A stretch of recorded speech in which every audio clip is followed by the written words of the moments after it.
Baik, terima kasih pemirsa Anda masih bersama kami dalam Visi Negarawan Menjaga Indonesia bersama saya Zakia Arfan. Pluralisme sejatinya menjadi paham harmoni yang menjadi perekat bangsa. Menjadikan perbedaan latar belakang suku dan agama ini sebagai warna bukan pembeda. Dan di tengah menuju tahun politik, kepentingan menjaga persatuan dan kesatuan sebagai bangsa harusnya tetap menjadi nomor satu dan utama. Dan melaksanakan pesta demokrasi dengan damai tanpa ada menghina, menjatuhkan satu sama lain. Karena sejatinya saya, Anda, dan kita semua adalah satu dalam Bhinneka Tunggal Ika. Saudara hadirin yang saya muliakan, ada kerisauan di hati saya sebagai ketua umum partai ini. Saya harus utarakan kepada saudara para kader partai. Keresahan hati saya adalah ketika saya melihat ada tanda-tanda nasionalisme kebangsaan kita yang menghargai semangat pluralisme terusik.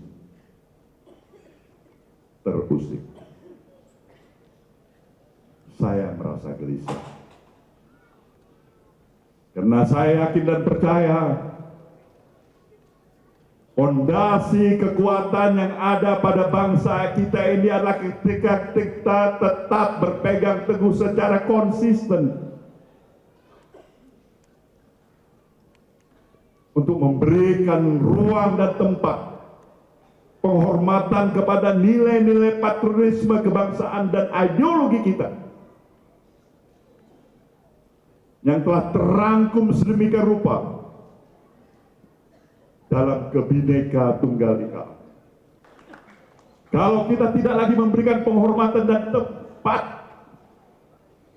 kepada perbedaan itu, perbedaan pada sistem nilai, latar belakang agama, suku, fondasi kita akan rusak. Persatuan bangsa ini akan terancam. Ini perlu saya tekankan. Dan inilah yang harus kalian pegang. Pilkada penting. Pemilu penting. Pilpres penting. Tapi itu kalah artinya dibandingkan dengan pentingnya persatuan dan kesatuan kita sebagai satu bangsa, saudaraku semuanya. Tidak ada gunanya pilkada di negeri ini dengan sistem demokrasi yang bebas kita miliki ini. Tapi kita salah menggunakan arti kebebasan yang kita miliki, saudaraku semuanya. Kita berantuk satu sama lain. Kita bukan hanya bersilang pendapat, tapi kita terus mabuk kepayang dengan saling menghujat di antara kita.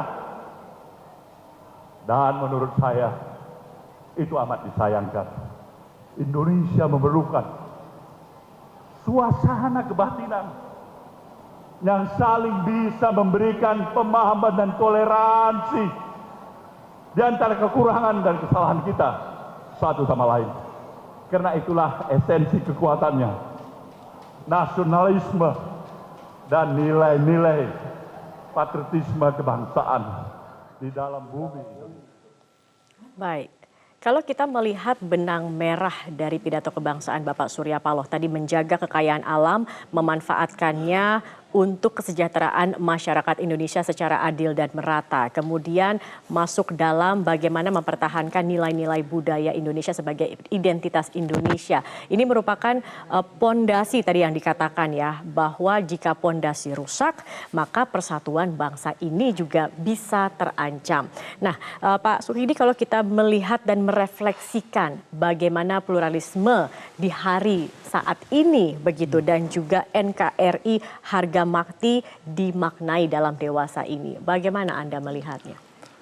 Saya kira pertama Bang Surya memberikan warning kepada kita semuanya bahwa pluralisme atau kebinekaan itu bisa menjadi apa yang saya sebut sebagai the curse of diversity.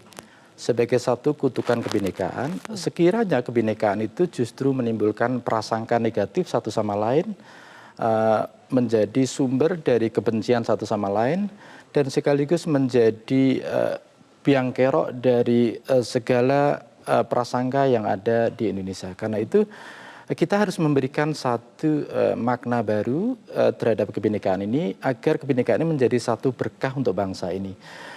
Berkah karena apa? Karena Bang Surya memberikan satu penekanan bahwa kita memang sejak awal diciptakan berbeda. Dan kebinekaan itu menjadi inti dasar dari Indonesia itu sendiri. Karena itu amanah dan falsafah pendiri bangsa, Bhinneka Tunggal Ika, itu memberikan satu pemahaman bahwa sekalipun kita berbeda-beda, tetapi spirit persatuan itu harus selalu menjadi yang utama. Dan karena itu di tahun politik, di tahun pemilu ini kita harus selalu ikat kebersamaan ini dengan tali persatuan. Tali persatuan inilah yang selalu mengikat kita sebagai satu bangsa, satu kemanusiaan, dan sekaligus satu tujuan untuk mewujudkan kesejahteraan sosial itu sendiri. Tanpa itu kita rentan terhadap situasi yang terkoyak. Karena itu agar bangsa ini tidak terkoyak, seluruh elemen bangsa harus memiliki satu kesadaran kebinekaan. Kesadaran kebinekaan yang tumbuh dari satu pemahaman bahwa kita memang berbeda, tetapi perbedaan itu harus selalu menjadi berkah untuk bangsa ini.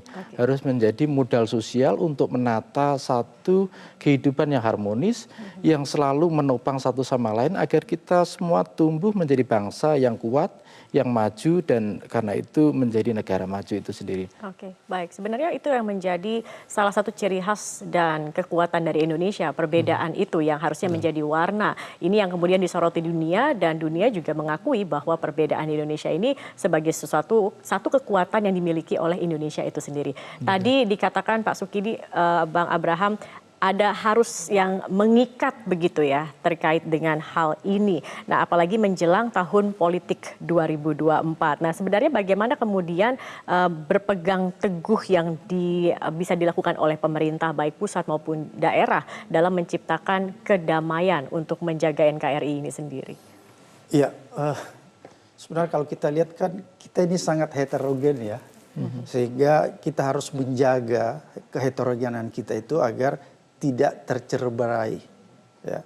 Oleh karena itu menurut hemat saya ada satu hal yang paling penting, Mbak, bahwa pluralisme, kebinekaan itu bukan hanya sekedar diucapkan, bukan hanya sekedar dinarasikan, tapi itu diimplementasikan dalam kehidupan kita, ya, dan dimaknai bahwa keberagaman, kebinekaan kita itu adalah menjadi sumber kekuatan kita bersama. Dan itu menjadi satu anugerah sebenarnya. Kekuatan Indonesia sebenarnya di situ. Bayangkan, coba kita bandingkan dengan negara yang ada di luar. Tidak pernah ada satupun negara yang punya kebinekaan itu begitu besar seperti Indonesia. Beragam, suku bangsa dari Sabang sampai Merauke. Tapi toh sampai hari ini kita sudah 70 tahun merdeka, kita masih kokoh menjadi satu negara kesatuan. Negara kita ini sebenarnya rentang. Ya, untuk bisa tercerai-berai. Kita bisa lihat belajar dari sejarah Yugoslavia, Uni Soviet. Dia tidak mampu menjaga pluralisme, tidak mampu menjaga kebinekaan dia, sehingga dia bisa tercerai-berai. Tapi kita begitu kuat, mampu. Ya. Apa yang membuat kita begitu kuat mengikat dalam satu kesatuan? Itu tadi, kearifan lokal yang ada di satu daerah dengan yang lain itu saling terhubung, saling terinteraksi. Sehingga itulah yang menjadi kekuatan bangsa kita. Sebenarnya itu inti. Baik, itu yang menjadi inti. Tetapi saat ini begitu mudahnya disusupi terkait dengan pluralisme, kemudian kebinekaan ini sendiri. Apalagi di era media sosial saat ini banyak berita hoax yang beredar begitu kan. Kemudian bagaimana membuat ribut begitu kan antara satu dan lainnya. Nah, ini bagaimana kalau Pak Sukidi melihat bagaimana kemudian kita bisa membentengi agar tidak mudah disusup-susupi dengan hal-hal seperti ini? Pertama, kita harus selalu memberikan satu penyadaran publik bahwa kebinekaan itu adalah identitas nasional kita. Kesadaran itu harus ditumbuhkan karena apa? Karena seringkali kita kehilangan orientasi dalam berbangsa, sehingga kita kehilangan arah untuk menata bangsa ini. Itu pertama. Yang kedua, yang tak kalah pentingnya adalah kebinekaan bukan sekedar pengakuan bahwa kita ini beragam. Itu saja tidak cukup. Itu saja tidak cukup. Kebinekaan harus disertai satu active engagement, satu keterlibatan aktif setiap warga negara untuk membangun mosaik Indonesia yang beragam ini. Jadi kesadaran setiap warga negara untuk berpartisipasi menciptakan kebinekaan itu, merawat dan memajukan kebinekaan sebagai modal bersama, social capital untuk memajukan Indonesia. Tanpa keterlibatan aktif setiap warga negara, kebinekaan ini gampang sekali terkoyak. Karena itu setiap warga negara itu dipanggil dan mestinya terpanggil untuk merawat kebinekaan sebagai modal bersama untuk memajukan Indonesia. Oke, baik. Jadi memang bukan hanya tugas pemerintah saja dalam merawat dan menjaga kebinekaan ini menjadi tugas setiap warga negara Indonesia agar kekuatan NKRI harga mati ini dapat terus bertahan begitu ya. Kita akan kembali melanjutkan lagi perbincangan ini pemirsa, kami masih akan kembali usai jeda pariwara.